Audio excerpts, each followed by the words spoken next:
টি-20 বিশ্বকাপ শুরু হলেও খেলা হয়নি বাংলাদেশের। দীর্ঘ সময় ধরে টাইগারদের প্রতিনিধিত্ব করা মাহমুদুল্লাহ জানালেন, বিশ্বকাপে খেলা উচিত ছিল বাংলাদেশের। এবারের আসরে তার দেশ না থাকায় আগ্রহ কমেছে বৈশ্বিক আসর নিয়ে। ঘরোয়া আসর থেকে অবসরের পর কি করবেন তা এখনও ঠিক করেননি সাইলেন্ট কিলার খ্যাত এই ব্যাটার। শুরু হয়েছে 4 ছক্কার টি-20 বিশ্বকাপ, যেখানে বাংলাদেশের জাতীয় সঙ্গীত বাজার কথা ছিল, সেখানে বেজেছে স্কটল্যান্ডের। কলকাতায় সেই ম্যাচেই অংশ নেওয়ার কথা ছিল টাইগারদের, সেখানে খেলেছে স্কটিশরা। যদিও ওয়েস্ট ইন্ডিজের কাছে হারতে হয়েছে তাদের। ভারত বাংলাদেশ দুই বোর্ডের দ্বন্দ্বে দেশে ক্রিকেট ভুগছে বলে মনে করেন Mahmudullah Riyad.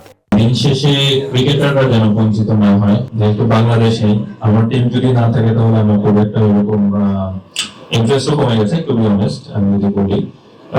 But world cup is such a big tournament.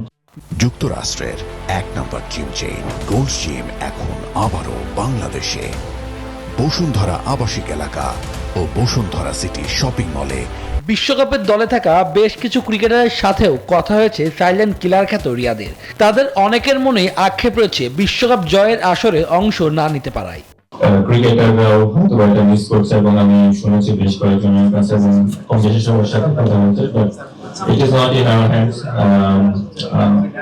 দিন শেষে অবশ্যই ইটস এ মেগা টুর্নামেন্ট এবং everyone wants to be part of it, but it is what it is.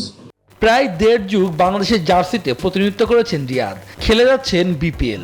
ক্রিকেটকে বিদায় জানিয়ে কি করবেন তা ঠিক করতে পারেননি এখনো। আমি শিওর নই, আমি জানি না আমার লাইফ কোন দিকে যাবে।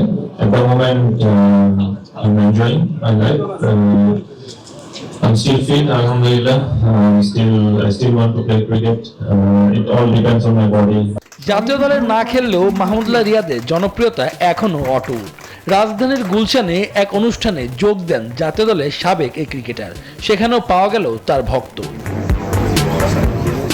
সুয়া দেবনাথ, নিউজ 24, ঢাকা।